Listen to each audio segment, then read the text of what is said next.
नवरात्रि के तीसरे दिन माँ चंद्र घंटा का ध्यान, मस्तक पर है अर्धचंद्र, मंद मंद मुस्कान।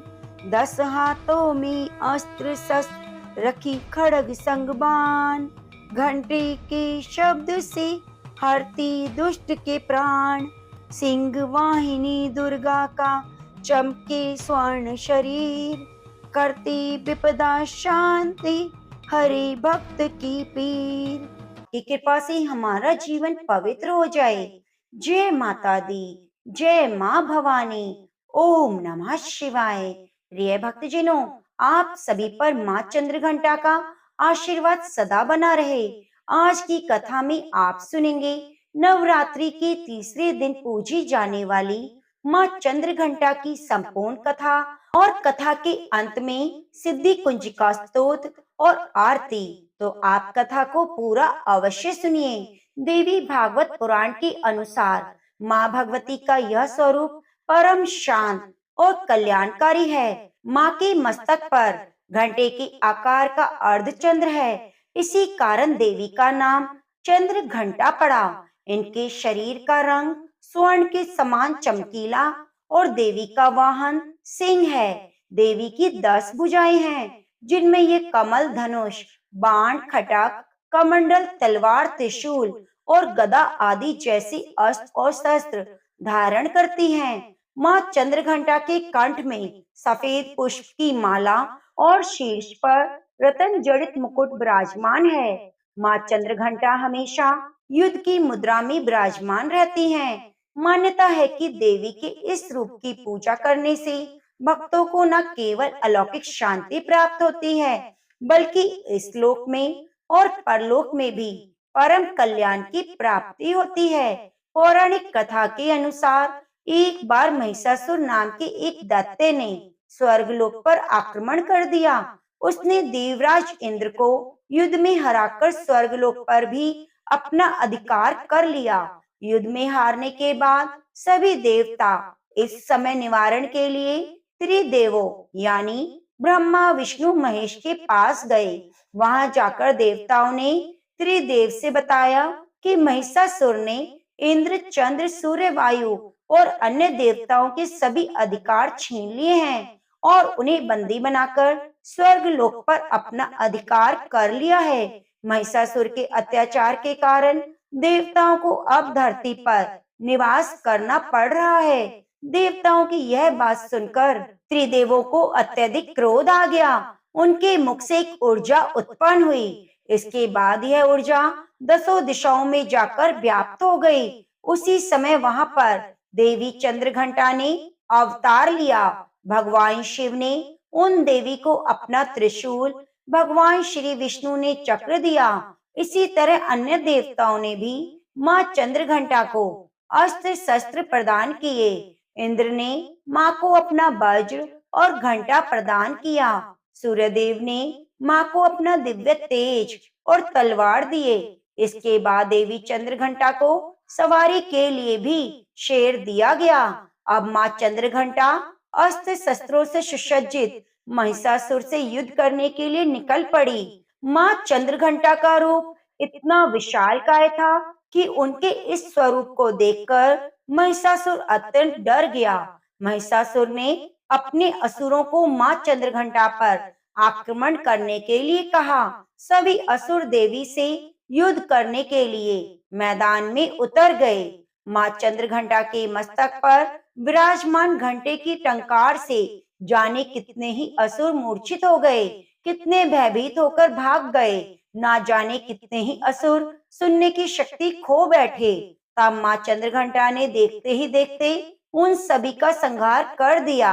महिषासुर अपनी पूरी ताकत के साथ देवी के साथ युद्ध करता रहा।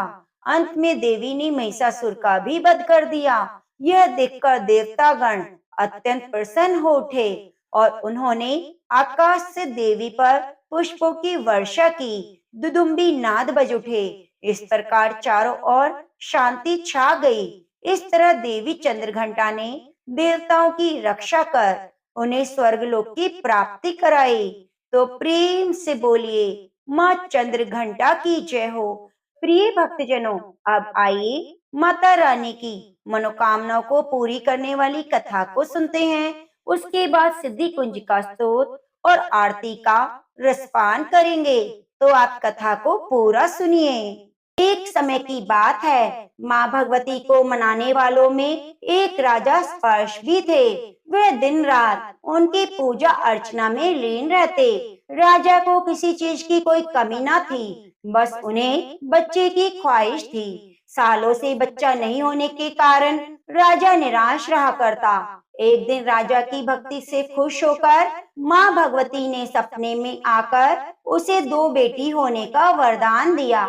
आशीर्वाद मिलने के बाद राजा के घर पे एक बेटी पैदा हुई। बेटी पैदा होने की खुशी में राजा ने सबको दावत दी और बेटी की कुंडली दिखवाने के लिए पंडितों को बुलवाया। सबने राजा से एक बात कही, यह साक्षात देवी का रूप है। इसके कदम जहाँ पड़ेंगे वहाँ खुशियाँ ही खुशियाँ होंगी। ये भगवती देवी की भक्त होगी। इतना कहकर पंडितों ने लड़की का नाम तारा रख दिया।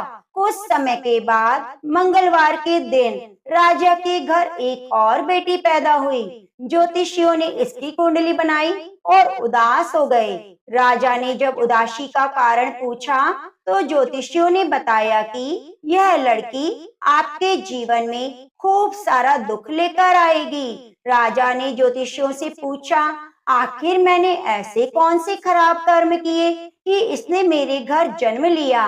ज्योतिषियों ने बताया, आपकी दोनों बेटियां राजा इंद्र की अप्सराएं हुआ करती थी। इनमें से बड़ी का नाम तारा और छोटी का नाम रुक्मण था। एक दिन दोनों मिलकर धरती की सैर करने के लिए गईं। दोनों ने वहां पहुंचकर एकादशी के दिन व्रत रखा।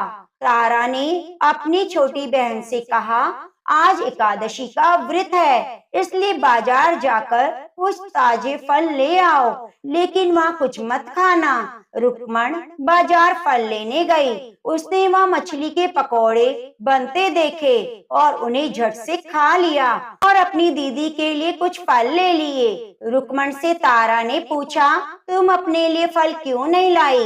तो उसने जवाब दिया, वो मछली के पकौड़े खाकर आई है। तारा ने गुस्से में कहा, तुम पापिन हो, एकादशी के दिन तुमने मछली खा ली। ऐसे खराब कर्म के लिए मैं तुम्हें छिपकली बनने का श्राप देती हूँ। अब उसी जंगल में तारा की बहन छिपकली बनकर रहने लगी। वहाँ एक जाने माने ऋषि गोरखनाथ जी भी अपने कुछ शिष्यों के साथ रहते थे। उनके शिष्यों में एक बहुत ही घमंडी था। अपने घमंड के चलते वो शिष्य कमंडल में पानी भरकर एकांत में बैठकर तपस्या करने लगा। तभी एक प्यासी गाय वहां आई। उसने सीधे अपना मुंह उस कमंडल में डाला और पानी पी लिया। पानी पीने के बाद जैसे ही गाय अपना मुंह बाहर निकालने लगी तो कमंडल नीचे गिर गया। ऋषि का ध्यान भंग हो गया। ऋषि ने देखा कि गाय पानी पी गई है। अब गुस्से में ऋषि ने गाय को एक चिमटी से बुरी तरह घायल कर दिया। इस बात की जानकारी जब गुरु गोरखनाथ को पड़ी तो तुरंत गाय को देखने के लिए गए। जैसे ही उन्होंने गाय की हालत देखी, वैसे ही घमंडी शिष्य को आश्रम से बाहर निकाल दिया। कुछ दिनों के बाद गौ माता पर किए गए अत्याचार से होने वाले पाप को कम करने के लिए एक यज्ञ करवाया। इस यज्ञ के बारे में गाय को चिमटे से मारने वाले घमंडी शिष्य को पता चली। वह सीधा पक्षी का रूप धारण करके यज्ञ स्थल पर गया और भोजन में अपनी चोंच से मरा हुआ सांप डाल दिया। किसी को इस बात की खबर नहीं थी। यह सब होते हुए तारा से श्राप मिलने वाली छिपकली रुक्मण देख रही थी। उसके मन में हुआ कि इसे खाकर सारे लोग मर जाएंगे। सबकी जान बचाने के लिए छिपकली बनी रुक्मण भी लोगों के सामने भोजन पर गिर गई।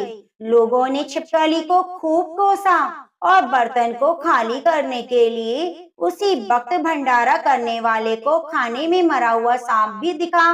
तब कहीं जाकर उसको समझ आया कि छिपकली सबकी जान बचाने के लिए जानबूझकर भोजन में गिरी थी। छिपकली होने के बावजूद भी अच्छे विचार होने की वजह से यज्ञ में मौजूद सारे लोगों ने कहा, हमें इस छिपकली की मुक्ति के लिए प्रार्थना करनी चाहिए। पंडित ने आगे बताया कि सबकी प्रार्थना से ही छिपकली तीसरे जन्म में आप जैसे प्रतापी राजा के घर बेटी के रूप में पैदा हुई। वही तारा ने दूसरा जन्म तारामती के रूप में लिया और अयोध्या के राजा हरिश्चंद्र से शादी की। इतनी सब बातें कहने के बाद पंडितों ने राजा स्पर्श को रुक्मण को मारने की सलाह दी। इस बात पर राजा बोले, मैं किसी बेटी को मार नहीं सकता, ऐसा करना पाप होगा। फिर ज्योतिषियों ने कहा कि एक संदूक में सोना चांदी लगवाकर उसके अंदर लड़की को रख देना, संदूक को पानी में बहा देना। सोना चांदी लगा देकर लोग नदी से संदूक जरूर निकालेंगे और लड़की की जान बच जाएगी। राजा ने ज्योतिष के बताए अनुसार वैसा ही किया। नदी में सोना चांदी जड़ा हुआ एक संदूक देखकर काशी के पास ही एक भील ने उसे बाहर आकर निकाल लिया। उसके कोई बच्चे नहीं थे, इसलिए उसने संदूक के अंदर की लड़की को पालने का फैसला लिया। उस भील और उसकी पत्नी ने खूब प्यार से उसे पाला। उसका नाम रुक्को रखा गया। बड़ी होते ही दोनों ने रुक्को की शादी करवा दी। रुक्को की सासू माँ तारामती और राजा हरिश्चंद्र के महल में साफ सफाई करने का काम किया करती थी। और कुछ दिनों के बाद रुक्को की सासू माँ बीमार हो गई। उनकी जगह रुक्को वह काम करने जाने लगी। तारामती ने देखा और पुराने जन्म के पुण्य के कारण पहचान लिया और कहा, तुम मेरे साथ बैठ जाओ। रुक्को ने कहा, मैं तो भील हूँ, इसलिए आपके पास नहीं बैठ सकती। तब तारामती ने बताया, तुम पूर्व जन्म में मेरी बहन थी और तुमने एकादशी के दिन मछली खा ली। मैंने तुम्हें दंड देते हुए छिपकली बना दिया। अब तुम्हें दोबारा मनुष्य जन्म मिला है। इस जन्म में माँ वैष्णो देवी की पूजा करके पुण्य कर्म करो। माँ की पूजा से तुम्हारी सारी इच्छाएं भी पूरी होंगी। तारामती की इस बात को सुनने के बाद रुक्को माँ वैष्णो देवी से एक बेटे के लिए प्रार्थना करती है और कहती है कि अगर उसकी मनोकामना पूरी हुई तो वह अपने घर में माँ वैष्णो देवी का पूजन और जागरण कराएगी। माँ वैष्णो देवी उसकी प्रार्थना सुन लेती है और एक बेटा होता है। पुत्र की प्राप्ति के बाद रुक्को उसकी देखभाल और लाड़ प्यार में माता रानी की पूजा करना भूल जाती है। ऐसा होते होते 5 साल हो गए। फिर एक दिन उसके बेटे को चेचक यानी माता निकल आती है। बच्चे की ऐसी स्थिति को देखकर रुक्को को अपने पिछले जन्म की बहन तारामती के घर जाकर उन्हें इस समस्या के बारे में बताती है। तब तारामती ने पूछा, तुमने माता रानी की पूजा की, कोई गलती तो न की? फिर रुक्को को याद आता है कि उसने माता वैष्णो देवी का जागरण कराने का प्रण लिया था। यह बात याद आते ही रुक्को को काफी पछतावा हुआ और मन में उसने माता रानी से कहा, बच्चे के ठीक होते ही वह अपने घर जागरण कराएगी। अगले ही दिन उसका बेटा स्वस्थ हो गया।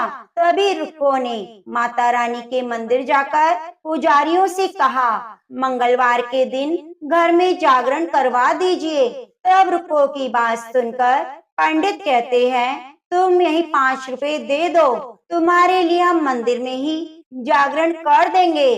तब रुक्को कहती है, मुझे पता है मैं चमारिन हूँ, लेकिन आप मेरे घर आकर जागरण करवा दीजिए। माँ किसी तरह का कोई भेदभाव नहीं करती, तो आपको भी नहीं करना चाहिए। इस पर पंडितों ने विचार विमर्श किया कि अगर रानी आपके जागरण में आती है तो हम तुम्हारे घर आकर जागरण करेंगे।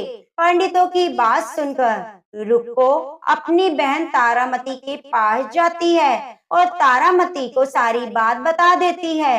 रुक्को की बात सुनकर तारामती जागरण में जाने के लिए तैयार हो जाती है। इस बात को बताने के लिए रुक्को जब पंडितों के पास जाती है, उनके बीच की बातों को सेन नामक नाई सुन लेता है और फिर वह राजा हरिश्चंद्र को जाकर सारी बात बता देता है।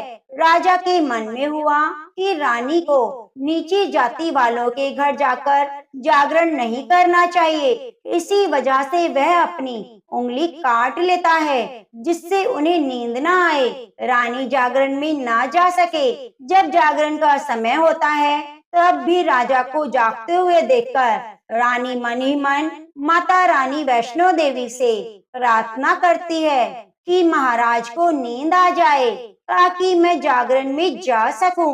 रानी की प्रार्थना से कुछ ही देर में राजा को नींद आ जाती है और रानी रोशनदान में से रस्सी बांधकर महल से नीचे आकर रुक्को के घर चली जाती है। इतनी जल्दबाजी में रास्ते में ही रानी का रेशमी रुमाल और एक पांव का कंगन गिर जाता है। इधर कुछ वक्त बाद राजा हरिश्चंद्र की नींद टूट जाती है। नींद खुलने पर रानी को अपने पास ना देखकर राजा उसकी तलाश में निकल जाते हैं। रानी को ढूंढते ढूंढते उन्हें रानी का रुमाल और कंगन मिला। रानी की चीजों को अपने साथ लेकर राजा जागरण स्थल पर पहुंचते हैं और एक जगह चुपचाप बैठकर जागरण सुनने लगते हैं। माँ वैष्णो देवी के जयकारे के साथ जागरण खत्म होता है, सबको प्रसाद दिया जाता है। तब रानी अपने हिस्से के प्रसाद को झोली में डाल लेती है और रानी के ऐसा करने पर लोग उनसे पूछते हैं, वे प्रसाद क्यों नहीं खाया? अगर आप प्रसाद का सेवन नहीं करती तो जागरण में आए लोग भी प्रसाद नहीं खाएंगे। तब रानी बोलती है, वह प्रसाद राजा के लिए था, अब आप मुझे प्रसाद दीजिए। फिर अपने लिए प्रसाद लेकर रानी सबके सामने खा लेती है। रानी के प्रसाद खाते ही जागरण में सभी मौजूद भक्तों ने भी प्रसाद खाया। उसके बाद रानी महल के लिए निकल जाती है। तभी रास्ते में राजा रोककर पूछते हैं कि तुमने नीच जाति के घर का प्रसाद खाकर खुद को अपवित्र कर लिया, तुमने मेरे लिए भी प्रसाद रखा, अब तुम उससे अपवित्र करना चाहती हो मुझे, अब मैं तुम्हें अपने महल नहीं लेके जा सकता। यह बोलते ही राजा रानी की झोली को खोलकर देखता है तो उन्हें प्रसाद की जगह गुलाब, चंपा जैसे फूल, कच्चे चावल और सुपारी वाला पान नजर आता है।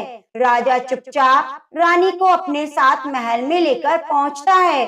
वहां रानी बिना माचिस के ही माता रानी के सामने दीप जलाकर राजा हरिश्चंद्र को हैरान कर देती है और रानी बोलती है, माता के दर्शन करने के लिए बहुत बड़ा त्याग करना पड़ता है, इसके लिए आपको अपने बेटे रोहिताश्व की बलि देनी होगी, तभी माँ दुर्गा आपको दर्शन देगी। यह सुनकर राजा के मन में माँ के दर्शन की इच्छा होने लगी। उसने अपने पुत्र की बलि दे दी। बलि देने के बाद माँ दुर्गा शेर पर सवार होकर प्रकट होती है और राजा हरिश्चंद्र काफी खुश हो गए। माँ दुर्गा ने तुरंत राजा के बेटे को दोबारा जिंदा कर दिया। इस चमत्कार को देखकर राजा हरिश्चंद्र खुश हुए।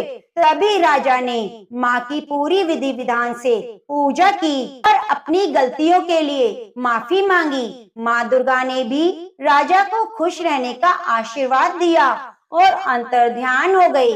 तब राजा ने तारा रानी से कहा, मैं बहुत खुश हूँ कि मुझे पत्नी रूप में तुम मिली। फिर राजा हरिश्चंद्र, तारा रानी और रुक्मण तीनों अपनी मनुष्य योनि से छुटकारा पाकर देवलोक में चले जाते हैं। तभी से माँ वैष्णो देवी के जागरण में तारामती की कथा कही जाने लगी। तो प्रेम से बोलिए, माता रानी की जय हो। ओम सर्वमंगल मांगल्ये शिवे सर्वार्थ साधिके शरण्ये त्र्यंबके गौरी नारायणी नमोस्तुते। जय माता दी। ओम नमः शिवाय। शिव जी बोले, देवी सुनो, मैं उत्तम कुंजिका स्तोत्र का उपदेश करूंगा, जिस मंत्र के प्रभाव से देवी का जप सफल होता है। कवच, अर्गला, कीलक, रहस्य, सूक्त, ध्यान, न्यास यहाँ तक कि अर्चन भी आवश्यक नहीं है। केवल कुंजिका के पाठ से दुर्गा पाठ का फल प्राप्त हो जाता है। यह स्तोत्र अत्यंत गुप्त और देवों के लिए भी दुर्लभ है। हे पार्वती, इसे स्वयोनि की भांति प्रयत्न पूर्वक गुप्त रखना चाहिए। यह उत्तम कुंजिका स्तोत्र केवल पाठ के द्वारा मारण, मोहन, वशीकरण, स्तंभन, उच्चाटन आदि उद्देश्यों को सिद्ध करता है।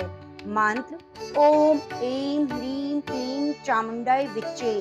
ओम ग्लौम हूं क्लीं जूं सः ज्वालाय ज्वालाय ज्वल ज्वल प्रज्वल प्रज्वल। ऐं ह्रीं क्लीं चामुंडाय विच्चे ज्वल हम शम लम फट स्वाहा।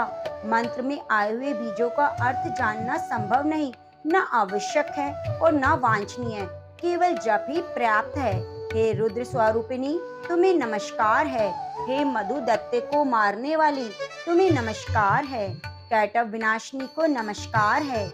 महिषासुर को मारने वाली देवी, तुम्हें नमस्कार है। शुंभ का हनन करने वाली, निशुंभ को मारने वाली, तुम्हें नमस्कार है। हे महादेवी, मेरे जप को जागृत और सिद्ध करो। एंकार के रूप में सृष्टि स्वरूपिणी, ह्रीम के रूप में सृष्टि पालन करने वाली, क्लीम के रूप में काम रूपिणी की बीज रूपिणी देवी, तुम्हें नमस्कार है। चामुंडा के रूप में चंड विनाशिनी और यकार के रूप में तुम वर देने वाली हो। विच्चय रूप में तुम नित्य ही अभय देती हो। इस प्रकार ऐं ह्रीं क्लीं चामुंडाय विच्चे, तुम इस मंत्र का स्वरूप हो। धाम धीम धूम के रूप में धूर्जटी शिव की तुम पत्नी हो। बाम बीम बूम के रूप में तुम वाणी की अधीश्वरी हो। क्राम क्रीम क्रूम के रूप में कालिका देवी, शाम शीम शूम के रूप में मेरा कल्याण करो। हुम हुम हुमकार स्वरूपिणी, जम जम जम नादिनी, भ्राम भ्रीम भ्रूम के रूप में कल्याणकारिणी भैरवी भवानी, तुम्हें बार बार प्रणाम है। अम कम चम टम टम पम यम शम बीम दूम ऐं बीम हम शम धिजाग्रम, इन सबको तोड़ो और दीप्त करो, करो स्वाहा। पाम पीम पूम के रूप में तुम पार्वती पूर्णा हो। खाम खीम खूम के रूप में तुम खेचरी आकाशचारिणी अथवा खेचरी मुद्रा हो। शाम शीम शूम स्वरूपणी सप्तशती देवी के मंत्र को मेरे लिए सिद्ध करो। यह कुंजिका स्तोत्र मंत्र को जगाने के लिए है, इसे भक्तिहीन पुरुष को नहीं देना चाहिए। हे पार्वती, इसे गुप्त रखो। हे देवी, जो बिना कुंजिका के सप्तशती का पाठ करता है उसे उसी प्रकार सिद्धि नहीं मिलती जिस प्रकार वन में रोना निरर्थक है। इस प्रकार रुद्रमाल्य के गौरी तंत्र में शिव पार्वती संवाद में सिद्धि कुंजिका स्तोत्र संपूर्ण हुआ। ओम सर्व मंगल मांगल्ये शिवे सर्वार्थ साधिके शरण्ये त्र्यंबके गौरी नारायणी नमोस्तुते। ओम जयंती मंगला काली भद्रकाली कपालिनी दुर्गा क्षमा शिवा धात्री स्वाहा स्वधा नमोस्तुते। जय माता दी। ओम नमः शिवाय। जय शिव शंभू। हरे कृष्णा। प्रिय भक्तजनों, उम्मीद करती हूँ आज की कथा आपको पसंद आई होगी। तो अब आइए माता रानी की आरती का श्रवण करते हैं। ओम जय अम्बे गौरी मैया, जय श्यामा गौरी, तुमको निश दिन ध्यावत हरि ब्रह्मा शिवेरी। ओम जय अम्बे गौरी। मांग सिंदूर विराजत टीको मृग मदिको मैया, टीको मृग मदिको। उज्ज्वल से दो नैना चंद्र बदननी। ओम जय अम्बे गौरी। कनक समान कलेव रक्तांबर राजे मैया, रक्तांबर राजे। रक्त पुष्प गले माला कंठन पर साजे। ओम जय अम्बे गौरी। ए हरि वाहन राजत खड़गी खपरधारी मैया, खड़गी खपरधारी। सुर नर मुनि जन सेवत सुरि नर मुनि जनि सेवत तिनके दुखि हारी। ओम जय अम्बे गौरी। कानन कुंडल शोभित नासाग्रे मोती, मैया नासाग्रे मोती। कोटिक चंद्र दिवाकर समिराजति ज्योति। ओम जय अम्बे गौरी। शुंभ निशुंभ बिडारी महिषासुर घाती, मैया महिषासुर घाती। धूम्र विलोचन नैना निशिदिनी मदिमात। ओम जय अम्बे गौरी। चंड मुंड संघारी शोणित बीज हरे, मैया शोणित बीज हरे। मधु कैटविदौ मारे सुर भयहीन करे। ओम जय अम्बे गौरी। ब्रह्माणी रुद्राणी तुमि कमला रानी, मैया तुमि कमला रानी।